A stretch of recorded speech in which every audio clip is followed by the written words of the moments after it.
മക്കളെ എല്ലാവരും റെഡിയാണല്ലോ. നമ്മുടെ ക്രിസ്മസ് എക്സാമിന് ഏറ്റവും കൂടുതൽ വെയിറ്റേജ് വരുന്ന ഒരു ചാപ്റ്ററാണ് സോൾജേഴ്സ് ഓഫ് ഡിഫൻസ് അല്ലെങ്കിൽ പ്രതിരോധത്തിന്റെ കാവലാളുകൾ അല്ലെ. അപ്പൊ ഈ ഒരു ഒറ്റ വീഡിയോയിൽ നിങ്ങൾക്ക് 14-15 മാർക്ക് വരെ വരുന്ന ഈ ഒരു ചാപ്റ്റർ മൊത്തം സെറ്റ് ആക്കി തരാൻ പോകുമ്പോൾ വെറും 15 മിനിറ്റിനുള്ളിൽ തന്നെ നമുക്ക് ഈ ഒത്തിരി മാർക്ക് നമ്മുടെ ആൻസർ ഷീറ്റിൽ നേടാൻ പറ്റുന്ന ചെറിയ ഞൊടുക്ക വിദ്യകളായിട്ടാണ് മിസ് ഉള്ളത്. അപ്പൊ എല്ലാവരും മിസ്സിന്റെ കൂടെ തന്നെ നിൽക്കണം. നമുക്ക് ഈ വീഡിയോയിൽ ഫുള്ളും ഈ ഒരു ചാപ്റ്റർ മൊത്തം സെറ്റ് ആക്കാനുണ്ട്. അപ്പൊ എല്ലാവരും ഇവിടെ തന്നെ ഇരിക്കുക. അതുപോലെ മാക്സിമം വീഡിയോ എല്ലാവരിലേക്കും ഷെയർ ചെയ്യുക. ഇത് മാത്രമല്ല, ഇതിന്റെ ബാക്കിയുള്ള എല്ലാ ചാപ്റ്റേഴ്സും ഫുൾ റിവിഷനും അതുപോലെ ക്വസ്റ്റ്യൻ ആൻസർ ഡിസ്കഷനും ഫുൾ പ്രിപ്പറേഷൻ വേണ്ടിയിട്ട് മാരത്തൺ ലൈവായിട്ട് നമ്മൾ എല്ലാവരും വരുന്നുണ്ട് 16-ാം തീയതി വൈകുന്നേരം 7:30. അപ്പൊ എല്ലാവരും ആ ലൈവിലും നമ്മുടെ കൂടെ തന്നെ വേണം. നമുക്ക് അടിച്ചു പൊളിച്ച് ബയോളജി ഫുൾ മാർക്കാണ് സ്കോർ ചെയ്യണം. അപ്പം ഇതുപോലെ തന്നെ ഇതുവരെ നമ്മൾ പഠിച്ച പോലെ തന്നെ ഇനിയും അങ്ങോട്ട് നമ്മൾ പഠിക്കും. എല്ലാവരും റെഡിയല്ലേ? അങ്ങനെയാണെങ്കിൽ നമുക്ക് ഈ ഒരു ചാപ്റ്ററിൽ കൂടുതലായിട്ട് നമ്മൾ മെയിൻ ആയിട്ട് വരുന്ന ക്വസ്റ്റ്യനുമായിട്ട് കൂടുതൽ വരാൻ ചാൻസ് ഉള്ള കാര്യങ്ങളാണ് വേഗം മിസ് പറഞ്ഞു പോകുന്നത്. എല്ലാവരും മിസ്സിന്റെ കൂടെ തന്നെ വേണം കേട്ടോ. നമ്മുടെ ബോഡി തന്നെ ഉണ്ടാക്കുന്ന നാച്ചുറൽ ആയിട്ടുള്ള ഡിഫൻസ് മെക്കാനിസംസ് ഉണ്ട്. അതായത് നമ്മുടെ ബോഡിയിൽ എന്തുണ്ട്, ഓരോ പാർട്ടിനെയും പ്രൊട്ടക്ട് ചെയ്യാനും കവർ ചെയ്യാനും വേണ്ടിയിട്ട്. അതിൽ ഏറ്റവും പ്രധാനപ്പെട്ടതാണ് നിങ്ങൾക്ക് ഇവിടെ കാണാൻ കഴിയും. ഒന്നാമതായിട്ട് നിങ്ങൾ ഇവിടെ കാണുന്നതാണ് ലൈസോസൈം എൻസൈം എന്ന് പറയുന്നത്. ലൈസോസൈം എൻസൈം നമ്മുടെ കണ്ണിൽ ടിയേഴ്സ്, നമ്മുടെ കണ്ണ് നീരിലുണ്ട്. അത് മാത്രമല്ല നമ്മുടെ സെലൈവയിൽ ഉമിനീരിലുണ്ട്, പിന്നെയോ നമ്മുടെ യൂറിനിലും ഉണ്ട്. ഇവരൊക്കെ എന്ത് ചെയ്യുന്നു, മൈക്രോ ഓർഗാനിസമിനെ ഡിസ്ട്രോയ് ചെയ്യാൻ വേണ്ടിയിട്ട് ഉണ്ടാക്കുന്നതാണ്. അപ്പൊ ലൈസോസൈം എന്ന് പറയുന്നത് എവിടെയൊക്കെ വരുന്നു, നമ്മുടെ ഐസിലുണ്ട്, സലൈവയിലുണ്ട്, യൂറിനിലുണ്ട്. ഇത് നിങ്ങൾ ഓർത്ത് വെക്കാം. പിന്നെ നമ്മുടെ നോസ്, അതുപോലെ ഇയറിലാണെങ്കിൽ നിങ്ങൾക്ക് ആരെ കാണാൻ കഴിയും, ഇയർ വാക്സ്, കർണമെഴുകിനെ കാണാൻ കഴിയും. മ്യൂക്കസ്, നോസിലാണെങ്കിൽ ശ്ലേഷ്മത്തെ നിങ്ങൾക്ക് കാണാൻ കഴിയും. അതുപോലെ തന്നെ ട്രക്കിയയില്, ശ്വസന നാളിയിൽ നിങ്ങൾക്ക് എവിടെ കാണാൻ കഴിയും, മ്യൂക്കസിനെ കാണാൻ കഴിയും. ഓക്കെ.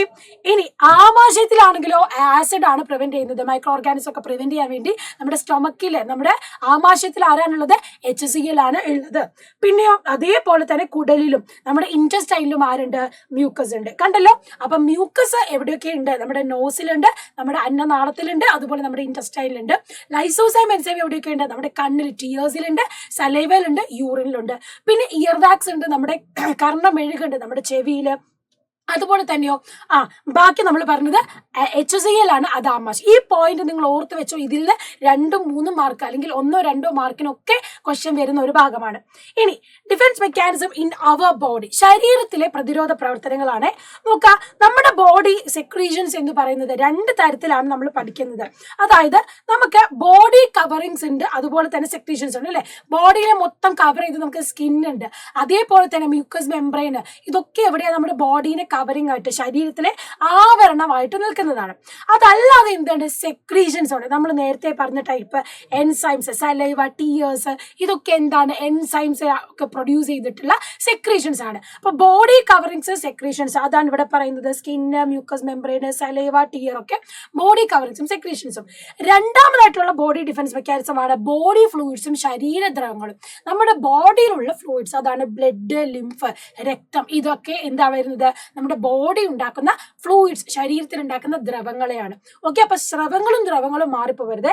സെക്രീഷൻസ് ഇവിടെയാ പറയുന്നത്, ഇവിടെ എന്താണ്, ഫ്ലൂയിഡ്സ് ആണ് പറയുന്നത്. റെഡി അല്ലേ? യെസ്.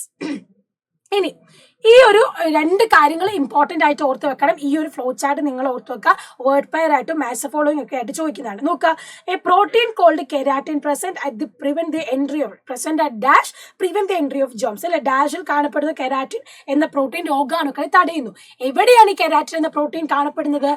വേറെ എവിടെയുമല്ല, നമ്മുടെ സ്കിന്നിലുള്ള എപ്പിഡെർമിസിലാണ് അല്ലെ. എപ്പിഡെർമിസിലാണ് കെരാറ്റിൻ കാണപ്പെടുന്നത്. അപ്പൊ സ്കിന്ന് പ്രധാനമായിട്ട് ഓർത്ത് വെക്കേണ്ട ഭാഗമാണ്. നിങ്ങൾക്ക് ഇവിടെ കാണാം, ഏറ്റവും പുറമെ ആയിട്ട് എപ്പിഡെർമിസ് ഉണ്ട്. അതുപോലെ തന്നെ വേറെന്തുണ്ട്, സെബേഷ്യസ് ഗ്ലാൻഡ് അല്ലെ. സെബം പ്രൊഡ്യൂസ് ചെയ്യുന്ന, ത്വക്കിനെ എണ്ണമയവും വെള്ളം പിടിക്കാത്തതുമായിട്ട് പ്രൊട്ടക്ട് ചെയ്യുന്നത് എന്താണ്, സെബേഷ്യസ് ഗ്രന്ഥിയാണ്. പിന്നെ നിങ്ങൾക്ക് സ്വേദഗ്രന്ഥി, സ്വെറ്റ് ഗ്ലാൻഡ്സ് കാണാൻ കഴിയും. അതാണ് ഒരു ഡിസിൻഫെക്റ്റന്റ് ആയിട്ട് അല്ലെ. എങ്ങനെ സ്വെറ്റ് പ്രൊഡ്യൂസ് ചെയ്തിട്ട് നമ്മുടെ എല്ലാ തരത്തിലുള്ള ജോംസിനെയും പ്രിവെന്റ് ചെയ്യാനുള്ള കപ്പാസിറ്റി ഉണ്ട്. ഇനി അടുത്തതിൽ അതേപോലെ തന്നെ ക്വസ്റ്റ്യൻ വരുന്നതാണ്. നോക്കാം, which of the following is a part of body that uses other means instead of mucus to destroy germs അല്ലെ. താഴെ പറയുന്നതിൽ മ്യൂക്കസ് എവിടെയൊക്കെ വരുന്നുണ്ട്, ഇൻറ്റസ്റ്റൈനിൽ വരുന്നുണ്ട്, നോസിൽ വരുന്നുണ്ട്, ട്രക്കിയയിൽ വരുന്നുണ്ട്. അപ്പം മ്യൂക്കസ് അല്ലാതെ ഒരാൾ പ്രൊഡ്യൂസ് ചെയ്യുന്നുണ്ട്, നമ്മുടെ സ്റ്റൊമക്കാണ്. സ്റ്റൊമക്കിൽ ആരാണ് പ്രൊഡ്യൂസ് ചെയ്യുന്നത്, HCl ആണ് അല്ലെ. HCl ആണ്. അപ്പൊ അത് ഓർത്ത് വെക്കാം. ഇനി പിന്നെ മ്യൂക്കസ് മെംബ്രെയിൻ എവിടെയൊക്കെയാണ് വരുന്നത്, ശരീരഭാഗങ്ങളിൽ ഒരു ഇന്നർ ലൈനിങ് വന്ന് പ്രൊഡ്യൂസ് ചെയ്ത് പ്രൊട്ടക്ട് ചെയ്യുന്നതാണ് എന്നുള്ള കാര്യം ഓർത്ത് വെക്കണം കേട്ടോ. ഇനി അടുത്തതിലേക്ക് പോവുകയാണെങ്കിൽ നമുക്കറിയാം, പലതരത്തിലുള്ള എൻസൈമുകളും WBCകളും ഒക്കെ നമ്മുടെ ബോഡിയിലുണ്ട്. പ്രധാനമായിട്ട് അടുത്ത നമ്മൾ പഠിക്കുന്ന ഒരു കാര്യമാണ് എന്ത്, നമ്മുടെ ബ്ലഡ് ക്ലോട്ടിംഗ് എന്ന് പറയുന്നത്. നോക്കിക്കേ മക്കളെ, ഇവിടെ നിങ്ങൾക്ക് കാണാൻ കഴിയും ഈ ഒരു ഇക്വേഷൻ എന്ന് പറയുന്നത് വളരെ ഇമ്പോർട്ടന്റ് ആണ് കേട്ടോ.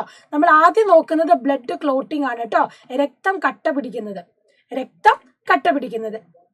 ഓക്കെ, രക്തം കട്ടപിടിക്കുന്ന നോക്കി ഈ ഒരു റിയാക്ഷൻ നല്ല രീതിയിൽ പഠിച്ചാൽ മതി. എന്താണ് ഇവിടെ സംഭവിക്കുന്നത്? പ്രോത്രോംബിൻ എന്തായി മാറുന്നു? ത്രോംബിനായിട്ട് മാറുന്നു. ഏതൊക്കെ എൻസൈം വെച്ചിട്ടാണ്? ഏതൊക്കെ എൻസൈമാണ് ഇവിടെ ഹെൽപ്പ് ചെയ്യുന്നത്? ഒന്ന് ത്രോംബോപ്ലാസ്റ്റിൻ അല്ലേ, ത്രോംബോപ്ലാസ്റ്റിൻ.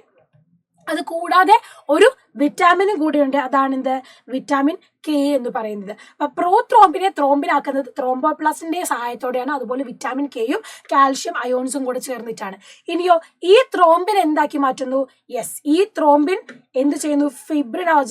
ഫൈബ്രിൻ ഫൈബേഴ്സ് ആക്കി അല്ലെ, ഫൈബ്രിൻ ഫൈബേഴ്സ് ആക്കി മാറ്റുന്നു. അങ്ങനെ എന്ത് ചെയ്യുന്നു? റെഡ് ബ്ലഡ് സെൽസ് ഒക്കെ കൂടെ ഈ ഒരു നെറ്റ്വർക്ക് ഫോം ചെയ്യുന്നിടത്തേക്ക് കുടുങ്ങിക്കിടന്ന് ബ്ലഡ് പുറത്തേക്ക് പോവാതെ തടയാണ് ചെയ്യുന്നത്. അപ്പൊ ഈ ഒരു കാര്യം ക്ലിയർ ആണ്. ഈ ടേബിൾ എന്തായാലും പഠിക്കേണ്ട കാര്യമാണ് ബ്ലഡ് ക്ലോട്ടിങ്ങിന്റെ കേട്ടോ. ഇനി ഹീലിംഗ് ഓഫ് വൂണ്ട്സ് അല്ലെ, മുറിവ് ഉണങ്ങുന്നതിനെ പറ്റി പഠിക്കാനുണ്ട്. മുറിവ് ഉണങ്ങുന്നത് എങ്ങനെയാണെന്ന് നമ്മൾ പറയാനുണ്ട്.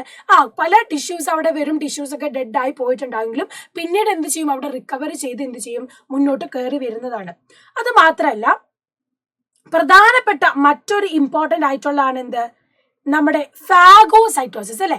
അതിനു മുന്നേ നമ്മൾ കുറച്ച് ആൾക്കാരെ പഠിക്കണം. നമ്മുടെ WBCs basophil, eosinophil, neutrophil, monocyte, lymphocyte. അതിൽ മോണോസൈറ്റും ന്യൂട്രോഫിലുമാണ് നമ്മൾ ഫാഗോസൈറ്റ്സ് എന്ന് പറയുന്നത്. എന്താണ്? ഫാഗോസൈറ്റുകൾ എന്ന് പറയുന്നത്. അത് ഓർത്ത് തന്നെ വെക്കാം. ഇനി ഈ WBCs എങ്ങനെയാണ് പ്രവർത്തിക്കുന്നത് എന്ന് അറിയണല്ലോ. നമ്മുടെ മുറിവിലൂടെ രോഗാണുക്കൾ പ്രവേശിക്കുമ്പോൾ ഇഞ്ചുറി വൂൺസിലേക്ക് എന്ത് ചെയ്യുന്നു? ഈ ജേംസ് എൻ്റർ ചെയ്യുമ്പോൾ അവിടെ എന്ത് സംഭവിക്കുന്നു? കുറച്ച് കെമിക്കൽസ് പ്രൊഡ്യൂസ് ചെയ്യുന്നുണ്ട്. ഈ കെമിക്കൽസ് പ്രൊഡ്യൂസ് ചെയ്യുമ്പോൾ എന്ത് സംഭവിക്കുന്നു? നമ്മുടെ ബ്ലഡ് കാപ്പിലറീസ്, രക്തലോമികൾ എന്ത് ചെയ്യുന്നു? വികസിക്കുന്നുണ്ട്. അതിന്റെ ഭാഗമായിട്ട് WBCs, ഈ പറയുന്ന WBC എല്ലാം വേഗം ചെന്ന് എന്ത് ചെയ്യുന്നു? ആ മുറിവേറ്റ ഭാഗത്തിലേക്ക്, ഇഞ്ചേർഡ് ആയിട്ടുള്ള ആ ഭാഗത്തിലേക്ക് എത്തിയിട്ട് പിന്നെ എന്ത് ചെയ്യുന്നു? ന്യൂട്രോഫിൽസും മോണോസൈറ്റ്സ് ഒക്കെ ഈ ജേംസിനെ എൻഗൾഫ് ചെയ്ത് നശിപ്പിക്കുകയാണ് ചെയ്യുന്നത്. അപ്പൊ WBCന്റെ ഈ ടേബിൾ വളരെ ഇമ്പോർട്ടന്റ് ആണ്. നമ്മൾ ഒന്നാമത് പറഞ്ഞു ബ്ലഡ് ക്ലോട്ടിംഗ് ഇമ്പോർട്ടന്റ് ആണ്. അതുപോലെ തന്നെ WBCന്റെ ഓരോ ആക്ഷനും ഫിൽ ഇൻ ദ ബ്ലാങ്ക്സ് ആയിട്ട് ചോദിക്കാം, ടേബിൾ കംപ്ലീറ്റ് ആക്കാനൊക്കെ രീതിയിൽ ചോദിക്കുന്നതാണ്. അപ്പൊ ഈ ഒരു ടേബിൾ പഠിച്ചു വെക്കേണ്ടതാണ്. ന്യൂട്രോഫിൽ എന്ത് ചെയ്യുന്നു? എൻഗൾഫ് ചെയ്യുന്നുണ്ട്. അതുപോലെ എന്ത് ചെയ്യുന്നു? മോണോസൈറ്റും എൻഗൾഫ് ചെയ്യുന്നുണ്ട്. എൻഗൾഫ് ചെയ്യുന്നൊക്കെ ഫാഗോസൈറ്റുകളാണ്. ബാക്കി ബേസോഫിലാണ് എന്ത് ചെയ്യുന്നത്? ബാക്കി WBCനെ സ്റ്റിമുലേറ്റ് ചെയ്ത് ആദ്യം ഒരു മെസ്സേജ് കൊടുക്കുന്നത്. ഈസിനോഫിലാണ് കെമിക്കൽസ് പ്രൊഡ്യൂസ് ചെയ്ത് ഈ ഒരു സിന്തസിസ് ജോംസിനെ ഡിസ്ട്രോയ് ചെയ്യാനുള്ള കപ്പാസിറ്റി കൊടുക്കുന്നത്. അതുപോലെ ലിംഫോസൈറ്റ് എന്ത് ചെയ്യുന്നു? ലിംഫോസൈറ്റിന് സ്പെസിഫിക് ആയിട്ട് ഐഡന്റിഫൈ ചെയ്യും. അത് ഇമ്പോർട്ടന്റ് ആണ്. ജോംസിനെ സ്പെസിഫിക് ആയിട്ട് ഐഡന്റിഫൈ ചെയ്ത് കൊല്ലാനുള്ള കഴിവാർക്കുണ്ട്? ലിംഫോസൈറ്റിനുണ്ട്. അതേപോലെ തന്നെ ഇവിടെ നിങ്ങൾ നോക്കാം. പിന്നെ ഇമ്പോർട്ടന്റ് ആയിട്ട് ഇൻഫ്ലോമേറ്ററി റെസ്പോൺസ് മിസ് പറഞ്ഞു കഴിഞ്ഞു. അതുപോലെ തന്നെ ഇമ്പോർട്ടന്റ് ആയിട്ട് ഒന്നാണ് ഫാഗോസൈറ്റോസിസ്. ഈ ഒരു ടേം വളരെ ഇമ്പോർട്ടന്റ് ആണ്. ചിത്രം തന്ന് ചോദിച്ചാൽ എഴുതാൻ പഠിക്കണം. അത് മാത്രമല്ല, ഇതിന്റെ ഓർഡർ സ്റ്റെപ്സ് നിങ്ങൾ ഓർത്ത് വെക്കണം. പാത്തജൻ കയറുമ്പോൾ എന്ത് ചെയ്യുന്നു? പാത്തജനെ ഇത് മെംബ്രെയിൻ സാക്ക് വഴി എൻഗൾഫ് ചെയ്യുന്നുണ്ട്. ലൈസോസോം എന്ന എൻസൈം അവിടെ യൂസ് ചെയ്യുന്നുണ്ട്. ലൈസോസോം നമ്മുടെ ഓർഗനിൽ എന്ത് ചെയ്യുന്നു? ലൈസോസോം അതിന്റെ ഉള്ളിലെ എൻസൈംസ് ഒക്കെ പ്രൊഡ്യൂസ് ചെയ്തിട്ട് എന്ത് ചെയ്യുന്നു? പാത്തജൻസിനെ ഡിസ്ട്രോയ് ചെയ്യുന്നു. വിഴുങ്ങി അതിന്റെ ഉള്ളിൽ ഈ ലൈസോസോം പ്രൊഡ്യൂസ് ചെയ്യുന്ന എൻസൈം ഒക്കെ യൂസ് ചെയ്തിട്ടാണ് അതിനെ ഡിസ്ട്രോയ് ചെയ്ത് നശിപ്പിച്ച് കളയുന്നത്. അപ്പൊ ഇമേജും അതിന്റെ സ്റ്റെപ്സും ഇമ്പോർട്ടന്റ് ആയിട്ട് ഓർത്ത് വെക്കാം. സോ മക്കളെ, അത് കഴിഞ്ഞാൽ നമുക്ക് പഠിക്കേണ്ട മറ്റൊരു ഡിഫൻസ് മെക്കാനിസമാണ് പനി എന്ന് പറയുന്നത് അല്ലെ. നമ്മുടെ ഫീവർ എന്ന് പറയുന്നത് എന്താണ്? ഒരു ഡിഫൻസ് മെക്കാനിസം തന്നെയാണ്. അതിന്റെ ഓർഡർ നമ്മൾ കാരണം പാത്തജൻസ് നമ്മുടെ ബോഡിയിൽ എൻ്റർ ആകുമ്പോൾ തന്നെ ഈ ഒരു കെമിക്കൽസ് അവർ പ്രൊഡ്യൂസ് അല്ലെങ്കിൽ ടോക്സിൻസ് പ്രൊഡ്യൂസ് ചെയ്യുന്നുണ്ട്. ആ ടോക്സിൻസിനെ പ്രൊഡ്യൂസ് ചെയ്യുന്ന പാട് എന്ത് ചെയ്യുന്നു? നമ്മുടെ WBC എന്ത് ചെയ്യുന്നു? ഈ ടോക്സിൻസിനെ ഐഡന്റിഫൈ ചെയ്യുന്നുണ്ട്. അതിന്റെ ഭാഗമായിട്ട് എന്ത് ചെയ്യുന്നു? നമ്മുടെ ബോഡി ടെമ്പറേച്ചർ റൈസ് ചെയ്യുന്നുണ്ട്. എന്തുകൊണ്ടാണ് ബോഡി ടെമ്പറേച്ചർ റൈസ് ചെയ്യുന്നത്? ആ വരുന്ന രോഗാണുക്കൾക്ക് ഒറ്റ പരിധിയിലുള്ള ടെമ്പറേച്ചറിന്റെ മേലെ കൂട്ടിയാലേ അവരെ നശിപ്പിക്കാൻ പറ്റുള്ളൂ. ആ ഒരു കൊല്ലാൻ വേണ്ടി, അവരെ ഡിസ്ട്രോയ് ചെയ്യാൻ വേണ്ടിയിട്ടാണ് എന്ത് ചെയ്യുന്നത്? നമ്മുടെ ബോഡി തന്നെ ആ ഒരു ടെമ്പറേച്ചർ കൂട്ടുന്നത്. ആ റൈസ് ഇൻ ബോഡി ടെമ്പറേച്ചറിന്റെ ടൈമിൽ എന്തൊക്കെ നടക്കുന്നു? reduce the rate of multiplication of pathogen and increase the effect of pathogenesis അല്ലെ. ഈ രണ്ട് കാര്യങ്ങൾ ഓർത്ത് വെക്കണം. പനി കൂടുമ്പോൾ എന്തൊക്കെ സംഭവിക്കുന്നു? രോഗാണുക്കളുടെ പെരുകൽ നിരക്ക് കുറയുന്നു, മൾട്ടിപ്ലിക്കേഷൻ ഒന്ന് കുറയ്ക്കുന്നു. അതുമാത്രമല്ല ഫാഗോസൈറ്റോസിന്റെ ഫലപ്രാപ്തി കൂട്ടുന്നു. അപ്പൊ ഈ രണ്ട് കാര്യങ്ങളാണ് പനി വരുമ്പോൾ ടെമ്പറേച്ചർ കൂട്ടുന്നതോട് സഹായിക്കുന്നത്. സോ പനി ഒരു ഡിഫൻസ് മെക്കാനിസം ആണ് എന്ന് ഓർത്ത് വെക്കാം. അടുത്തതായിട്ട് മക്കളെ, അപ്പം ഇതുപോലെ ക്വസ്റ്റ്യൻ വരുമ്പം നിങ്ങൾക്ക് ചോദ്യം വരുന്ന ഇങ്ങനെയാണ് പനി ഒരു ഡിഫൻസ് മെക്കാനിസം ആണ് എന്ന് പറയുന്ന ഒരു പ്രതിരോധ പ്രവർത്തനമാണ് എന്ന് പറയാനുള്ള കാരണം വ്യക്തമാക്കാൻ 2 മാർക്കിന് ചോദിച്ചാൽ ഇത് ആൻസേഴ്സ് ഈ ഒരു സ്റ്റെപ്പ് വെച്ചിട്ട് നിങ്ങളങ്ങ് എഴുതിയാൽ മതി. Okay, yes. അടുത്ത ഒരു ക്വസ്റ്റ്യൻ നിങ്ങൾ നോക്കിക്കേ. ലിംഫോസൈറ്റ് തന്നിട്ടുണ്ട്, അതിന്റെ ഫംഗ്ഷൻസ് കാര്യങ്ങളും ഫിൽ ഇൻ ദ ബ്ലാങ്ക്സ് ഉണ്ട്. അതുപോലെ തന്നെ ഇവിടെ താഴെ മറ്റൊരു ലിംഫോസൈറ്റ് തന്നിട്ടുണ്ട്, അതിന്റെ താഴെ ഫംഗ്ഷൻസ് കൊടുത്തിട്ടുണ്ട്. അപ്പൊ നമ്മൾ എന്ത് ചെയ്യണം, ഇവിടെ ഏത് ലിംഫോസൈറ്റുകളാണ് ഇവിടെ കൊടുത്തിരിക്കുന്നത് എന്ന് നമ്മൾ ഫിൽ ചെയ്ത് അതിന്റെ ഫംഗ്ഷൻസുമാണ് കംപ്ലീറ്റ് ചെയ്യേണ്ടത്. അപ്പൊ ലിംഫോസൈറ്റ് പഠിക്കുമ്പോൾ നമ്മൾ പ്രത്യേകമായിട്ട് ശ്രദ്ധിക്കണം. ലിംഫോസൈറ്റ് എന്ന് പറയുന്നത് എന്താണ്? പൊതുവായിട്ടുള്ള ഒരു പ്രവർത്തനമല്ല. ലിംഫോസൈറ്റ് എന്ന് പറയുന്നത് പ്രത്യേകമായിട്ട് കുറേ കാര്യങ്ങൾ ചെയ്യുന്ന സ്പെസിഫിക് ഡിഫൻസ് മെക്കാനിസത്തിൽ വരുന്നതാണ്. അപ്പൊ ലിംഫോസൈറ്റിൽ നമുക്ക് ബി ലിംഫോസൈറ്റും ടി ലിംഫോസൈറ്റും പഠിക്കാനുണ്ട്. ബി ലിംഫോസൈറ്റിന്റെ ഫംഗ്ഷൻ നിങ്ങൾ നോക്കിക്കേ. Destroy bacteria by disintegrating their cell membrane, neutralise the toxins of antigen and destroyed by pathogen, stimulating other white blood cell. അപ്പൊ പ്രത്യേകമായിട്ട് നമുക്ക് ഡിഫൻസ് മെക്കാനിസം പഠിക്കുമ്പോൾ ഈ ബി ലിംഫോസൈറ്റിന് ഇത്രയും ഫംഗ്ഷൻസ് ഓർത്ത് വെക്കണം. എന്നാൽ മാത്രമേ നേരത്തെ കണ്ട ഫില്ലിംഗ് ദ ബ്ലാങ്ക്സ് നമുക്ക് കംപ്ലീറ്റ് ചെയ്യാൻ പറ്റും. അപ്പം ഈ ഒരു ഫംഗ്ഷൻസ് ഓർത്ത് വെക്കുക. അതുപോലെ തന്നെ ടി ലിംഫോസൈറ്റിന്റെ ഫംഗ്ഷൻ നോക്കിക്കേ. സ്റ്റിമുലേറ്റ് അതർ ഡിഫൻസ് സെൽസ്, അതുപോലെ വൈറസ് എഫക്റ്റഡ് സെൽസിനെ നശിപ്പിക്കും, ക്യാൻസർ സെല്ലിനെ നശിപ്പിക്കാനുള്ള കഴിവുണ്ട്. അപ്പൊ ഈ രീതിയിൽ നമ്മൾ ടി ലിംഫോസൈറ്റിന്റെ ബി ലിംഫോസൈറ്റിന്റെ ഫംഗ്ഷൻസ് നോക്കുക. അപ്പൊ ബി ലിംഫോസൈറ്റ് ടി ലിംഫോസൈറ്റ് ആണ് അവിടെ തന്നിരിക്കുന്നത്.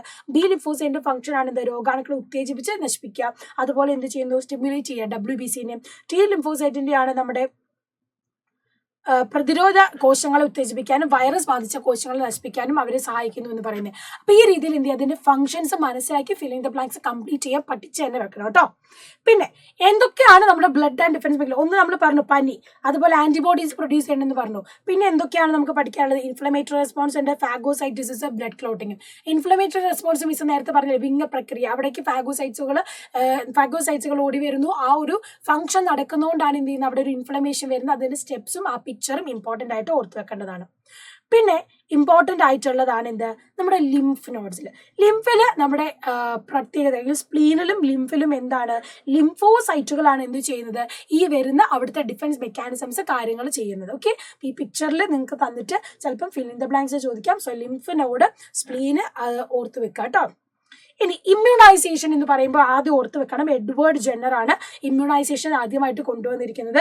ആൻഡ് അദ്ദേഹം എന്താ ചെയ്തത്, കൗപോക്സ് ബാധിച്ച ഒരാൾക്ക് പിന്നീട് സ്മോൾ പോക്സ് വരില്ല എന്ന ആ ഒരു തിയറി കണ്ടുപിടിക്കുന്ന ഭാഗമായിട്ടാണ് അദ്ദേഹം എന്ത് ചെയ്യുന്നത്, ആദ്യമായിട്ട് പ്രതിരോധ കുത്തിവയ്ക്കൽ വാക്സിനേഷൻ മുന്നോട്ട് കൊണ്ടുവന്നത്. അപ്പൊ ആ ഒരു കാര്യം ഓർത്ത് വെക്കണം. അതുപോലെ വാക്സിൻസ്, BCGക്കുള്ള വാക്സിൻ ഏതാണ്, നമ്മുടെ ക്ഷയമാണ്, പോളിയോ ആണ്. OPV BCG ക്ഷയം, ലൂബർക്കുലോസിസ്. OPV ആണ് പോളിയോന്റെ. അതുപോലെ പെൻറ്റാവാലന്റ് ആണ് ഡിഫ്തീരിയ, വില്ലൻ ചുമയൊക്കെ. MR ആണ് മുണ്ടുനീര്, അഞ്ചാമ്പനി, TT ടെറ്റനസ്. അപ്പൊ ഈ ഒരു ടേബിളും കൂടെ പഠിച്ചു വെച്ചാൽ നിങ്ങൾ വാക്സിൻസിന്റെ ചോദ്യം വന്നാൽ അടിപൊളിയായിട്ട് ആൻസർ ചെയ്യാൻ പറ്റും. പിന്നെ ട്രീറ്റ്മെന്റ് പഠിക്കുമ്പോൾ ഒന്നാമത് ഓർക്കണം, നമ്മുടെ ഇന്ത്യയിൽ ഉദയം ചെയ്താണ് ഇത് ആയുർവേദ സിദ്ധ എന്ന് പറയുന്നത്. അപ്പം ഈ ഒരു ടേബിളും അതുപോലെ തന്നെ പഠിക്കണം. ഹോമിയോപ്പതി സാമുവൽ ഹാനിമാൻ ആണ് സിംറ്റംസും കാര്യങ്ങളും വെച്ചിട്ടാണ് അത് കണ്ടുപിടിക്കുന്നത്. അലോപ്പതിയാണ് നമ്മൾ പറഞ്ഞ ഇമ്പോർട്ടന്റ് ഡയഗ്നോസിസ് മോഡേൺ മെഡിസിനിൽ വരുന്നത്. ആൻഡ് യുനാനി ആണ് ഹിപ്പോക്രട്ടീസ് ഗാസിയോ കൊണ്ടുവന്നത്. ഏതാണ്, four body fluids, blood, sputum, അതുപോലെ ഡാർക്ക് യെല്ലോ ബൈൽ, ഇതൊക്കെ നോക്കിയിട്ടാണ് അതിന്റെ ട്രീറ്റ്മെന്റ് നടത്തുന്നത്. അപ്പൊ ഏതൊക്കെയാണ് എന്ന് ജസ്റ്റ് അറിഞ്ഞു വെക്കുക കേട്ടോ. ഇനി മറ്റൊരു കാര്യമാണ് എക്യുപ്മെന്റും അതിന്റെ യൂസസും. ECG എന്ന് പറയുന്നത് ഇലക്ട്രിക് വേവ്സിന്റെ ബ്രെയിനെ റെക്കോർഡ് ചെയ്യാൻ. അതുപോലെ EEG എന്ന് പറയുന്നത്, ECG എന്ന് പറയുന്നത് എന്താണ്, നമ്മുടെ ഇലക്ട്രിക് വേവ്സ്, ഹാർട്ട് മസിലിലെ ഇലക്ട്രിക് വേവ്സിനെ മെഷർ ചെയ്യാൻ. അതുപോലെ ultrasound scanner, CT scanner, MRI scanner, ഇതിന്റെ ഫങ്ഷൻസ് ഇമ്പോർട്ടന്റ് ആയിട്ട് ഓർത്ത് വെക്കേണ്ടതാണ്. ഇനി അതുപോലെ തന്നെ മറ്റൊരു കാര്യം ഓർത്ത് വെക്കേണ്ടതാണ്, നോക്കുക, ഈ ഡിഫറെന്റ് ടൈപ്പ് ഓഫ് സ്കാനേഴ്സും യൂസേഴ്സ് ഓഫ് ഡയഗ്നോസിസും നിങ്ങളോട് മാച്ച് ദ ഫോളോയിങ് ആയിട്ടൊക്കെ ചോദിക്കുകയാണ്. അപ്പം അതിന്റെ ഫങ്ഷൻസ് ഓർത്ത് വെച്ചാൽ തന്നെ നിങ്ങൾക്ക് ഈസി ആയിട്ട് പഠിക്കാൻ പറ്റും. പിന്നെ മറ്റൊന്ന് ആണ് ലാസ്റ്റ്, നിങ്ങൾ ഈ ഒരു പിക്ചർ തന്നിട്ട് ക്വസ്റ്റ്യൻ വരുന്നത് നോക്കാം. ഇതാണ് നമ്മുടെ സ്റ്റെതസ്കോപ്പ്, ഹാർട്ട് ബീറ്റ് മെഷർ ചെയ്യാൻ. അതുപോലെ തെർമോമീറ്റർ നമ്മുടെ ബോഡി ടെമ്പറേച്ചർ മെഷർ ചെയ്യാൻ. സ്പിഗ്മോ മാനോമീറ്റർ ആണ് നമ്മുടെ ബ്ലഡ് പ്രഷർ മെഷർ ചെയ്യാൻ. അപ്പൊ ഇതുപോലെ പിക്ചർ തന്നിട്ട് ഐഡന്റിഫൈ ചെയ്ത് നോക്കും. സ്റ്റെതസ്കോപ്പ് നിങ്ങൾക്ക് പിന്നെ അറിയാം, തെർമോമീറ്റർ ആണെങ്കിലോ അത് കണ്ടാൽ നിങ്ങൾക്ക് മനസ്സിലാവുമല്ലോ. സ്പിഗ്മോ മാനോമീറ്ററും മാറി പോവാതെ ശ്രദ്ധിക്കുക കേട്ടോ. റെക്കോർഡ് ബ്ലഡ് പ്രഷർ, അതിന് സ്പിഗ്മോ മാനോമീറ്റർ എന്നാണ് പറയുന്നത്. ഇനി ഈ ഒരു നോർമൽ വാല്യൂ എപ്പോഴും നിങ്ങൾ ഓർത്ത് വെക്കുക. ഇത് പല രീതിയിൽ ചിലപ്പോൾ ഏതാണ് തെറ്റിയതെന്ന രീതിയിൽ ചോദിക്കാം. ഹീമോഗ്ലോബിന്റെ നോർമൽ ബ്ലഡ് വാല്യൂ ആണ് 12 to 17 gram/100 ml. അതുപോലെ തന്നെ RBCന്റെ കൗണ്ട് 45 to 60 lakh, WBCന്റെ കൗണ്ട് 5000 to 10,000 ആൻഡ് പ്ലേറ്റ്ലെറ്റ്സിന്റെ കൗണ്ടും. ഇതൊന്ന് ജസ്റ്റ് നോട്ട് ചെയ്ത് തന്നെ വെച്ചിട്ട് പോവാം. ഓക്കെ, ഇനി മറ്റൊരു കാര്യമാണ് നമ്മുടെ ആന്റിബയോട്ടിക്സ് അല്ലെ. നമ്മൾ എപ്പോഴും പറയുമ്പോൾ ആന്റിബയോട്ടിക്സ് ഒന്നാമത്തെ കാര്യം എന്താ ഓർത്ത് വെക്കേണ്ടത്, അലക്സാണ്ടർ ഫ്ലെമിംഗ് ആണ് ആദ്യമായിട്ട് കൊണ്ടുവന്നത്. പെനിസിലിൻ എന്ന ആന്റിബയോട്ടിക് ആണ്. ഇനി ആന്റിബയോട്ടിക് യൂസ് ചെയ്യുമ്പോൾ പല കാര്യങ്ങൾ ശ്രദ്ധിക്കണം. അതുപോലെ കണ്ടിന്യൂസ് ആയിട്ട് ഡോക്ടർ പ്രിസ്ക്രിപ്ഷൻ ഇല്ലാതെ ആന്റിബയോട്ടിക് യൂസ് ചെയ്താലും പ്രശ്നമാണ്. അപ്പൊ അത് എന്തൊക്കെ ശ്രദ്ധിക്കണം, regular use develop immunity in pathogens against antibiotic, destroy useful bacteria and reduces quantity of certain vitamins in the body. അപ്പൊ ആന്റിബയോട്ടിക്സിനെ കുറിച്ച് നെഗറ്റീവ് ഇമ്പാക്ട്സ് ആണ് ഇവിടെ പറഞ്ഞിട്ടുള്ളത്, അതും കൂടെ നോക്കിയിട്ട് പോവാം. ഓക്കെ, ഇനി ആന്റിജനും ആന്റിബോഡി എന്താന്ന് മറന്നു പോകരുത്. നമ്മുടെ ബോഡിയിലുള്ള ഇനി ഫോറിൻ ബോഡി മെറ്റീരിയൽസിൽ എന്ത് ഫോറിൻ ബോഡി മെറ്റീരിയലും നമ്മുടെ ബോഡി വരികയാണെങ്കിൽ എന്തിനും ഫോറിൻ ബോഡീനെ നമ്മൾ ആന്റിജൻ എന്നാ പറയാ. അതിനെതിരെ പ്രവർത്തിക്കുന്ന നമ്മുടെ ബോഡിയിലുള്ള കെമിക്കൽ സബ്സ്റ്റൻസിനെയാണ് നമ്മൾ ആന്റിബോഡീസ് എന്ന് പറയാം. അപ്പൊ ആന്റിജനും ആന്റിബോഡിയും തമ്മിൽ മാറിപ്പോകരുത്. ആന്റിബയോട്ടിക്സ് എന്താണ്, മെഡിസിൻസ് ആണ്. എന്തിനെ കില്ല് ചെയ്യാൻ, പുറത്തുനിന്ന് വരുന്ന ഫോറിൻ ബോഡി ആയിട്ടുള്ള ആന്റിജനെ കില്ല് ചെയ്യാൻ വേണ്ടിയിട്ടുള്ളതാണ്. ഓക്കെ, യെസ്, അത് സെറ്റ് ആയല്ലോ. ഇനി മറ്റൊരു കാര്യം, ബ്ലഡ് ഗ്രൂപ്പുകൾ നിങ്ങൾ ഓർത്തു വെക്കണം. നമുക്ക് RH ഫാക്ടേഴ്സ്, എ ആന്റിജൻ ഉണ്ട് നമ്മുടെ ബോഡിയിലെങ്കിൽ അത് നമ്മൾ എ ബ്ലഡ് ഗ്രൂപ്പ് എന്ന് പറയും. ബി ആന്റിജൻ ആണെങ്കിൽ നമ്മൾ അതിന് ബി ബ്ലഡ് ഗ്രൂപ്പ് എന്ന് പറയും. അപ്പൊ ഈ ഒരു ബ്ലഡ് ഗ്രൂപ്പിൽ നമ്മൾ ഓർത്തു വെക്കേണ്ടത്, എ ആന്റിജൻ എ ഉണ്ട്, ബി ആന്റിജൻ ബി ആണ്. എയും ബിയും ഉണ്ടെങ്കിൽ എ ബി ബ്ലഡ് ഗ്രൂപ്പ് ആകും. ഒന്നുമില്ലെങ്കിൽ അതെന്താണ്, O ബ്ലഡ് ഗ്രൂപ്പ് ആണ്. ഇനി RH ഫാക്ടർ അല്ലെങ്കിൽ ഡി ആന്റിജൻ എന്ന് പറയും. RH ഫാക്ടർ അല്ലെങ്കിൽ ഡി ആന്റിജൻ ഉണ്ട് എങ്കിൽ അതിനെയാണ് നമ്മൾ എന്ത് പറയുന്നത്, പോസിറ്റീവ് എന്ന് പറയുന്നത്. RH ഫാക്ടർ ഉണ്ടെങ്കിൽ അതിന് എ പോസിറ്റീവ് എന്ന് പറയും, അതില്ലെങ്കിൽ എന്താണ്, എ നെഗറ്റീവ് എന്ന് പറയും. ഓക്കെ, അപ്പൊ ആ കാര്യങ്ങളും മനസ്സിലാക്കി വെക്കുക. ഇനി ഇത്രയും കാര്യങ്ങൾ സെറ്റ് ആയിട്ടുണ്ടല്ലോ, ബാക്കി നമുക്ക് പഠിക്കാനുള്ളതാണ് പ്ലാന്റ്സിന്റെ ഡിഫൻസ് മെക്കാനിസം കൂടിയാണ്. അതുകൂടി പഠിച്ചാൽ നിങ്ങൾ സെറ്റ് ആയിരിക്കും. അതിന് ഈ ഒരു ടേബിൾ, ഈ ഒരു ഇല്ലസ്ട്രേഷൻ മാത്രം പഠിച്ചാൽ മതി. ഇതുപോലെ നിങ്ങളോട് എന്താണ് സ്ട്രക്ചറൽ ആയിട്ടുള്ള ഡിഫൻസ് മെക്കാനിസം ആണ് എന്ത്, നമ്മുടെ ക്യൂട്ടിക്കിൾ, വാക്സ് കവറിങ് ക്യൂട്ടിക്കിൾ, അതുപോലെ ബാർക്ക്, സെൽ വോൾ എന്ന് പറയുന്നത്. ബയോ കെമിക്കലി പ്രൊട്ടക്ഷൻ വരുന്നതാണ് ലിഗ്നിൻ, ക്യൂട്ടിൻ, സുബിറൻ, അതുപോലെ കാലോസ് എന്ന് പറയുന്നത്. അപ്പൊ ആ രണ്ട് രീതിയിൽ structural defence mechanism, bio chemical defence mechanism ഓർത്ത് നോക്കുക. ഈ ഇല്ലസ്ട്രേഷൻ പഠിച്ചു കഴിഞ്ഞാൽ നമ്മുടെ പ്ലാന്റ്സിന്റെ ഡിഫൻസ് മെക്കാനിസം പഠിക്കുക. 2-3 മാർക്കിന് വരെ ഈ ഒരു പ്ലാന്റ്സ് എന്നും ക്വസ്റ്റ്യൻ വരുന്നതാണ്. അപ്പൊ അത് ഓർത്ത് വെക്കുക. വെൽ എക്വിപ്ഡ് റെസിസ്റ്റന്റ് കോട്ടാണ് സെൽ വോൾ എന്ന് പറയുന്നത്. അപ്പം അവിടെയുള്ള പോളിസാക്കറൈഡ് സെൽ വോളിൽ പ്രൊട്ടക്ട് ചെയ്യുന്നതാണ് കാലോസ് എന്നുള്ളതും ഓർത്ത് വെച്ച് സെറ്റ് ആയാൽ നിങ്ങൾ പ്ലാന്റ്സിന്റെ കാര്യം അടിപൊളിയായിട്ട് പഠിക്കാൻ പറ്റും. അപ്പൊ ഇത്രയും കാര്യങ്ങൾ പഠിച്ചാൽ നിങ്ങൾ സോൾജേഴ്സ് ഓഫ് ഡിഫൻസ് എന്ന മെക്കാനിസം ആ ഒരു ചാപ്റ്റർ അടിപൊളിയാകും. ഇതിൽ നിന്ന് മാക്സിമം ക്വസ്റ്റ്യൻസ് ഒക്കെ ഡിസ്കസ് ചെയ്യാൻ നമ്മൾ മാരത്തണിൽ വരുന്നുണ്ട്. അപ്പൊ ആരും മിസ്സാക്കാതെ ലൈവിൽ വരിക. ഉഷാറായിട്ട് തന്നെ നമുക്ക് എക്സാമിന് പ്രിപ്പയർ ചെയ്യാം. Okay, by.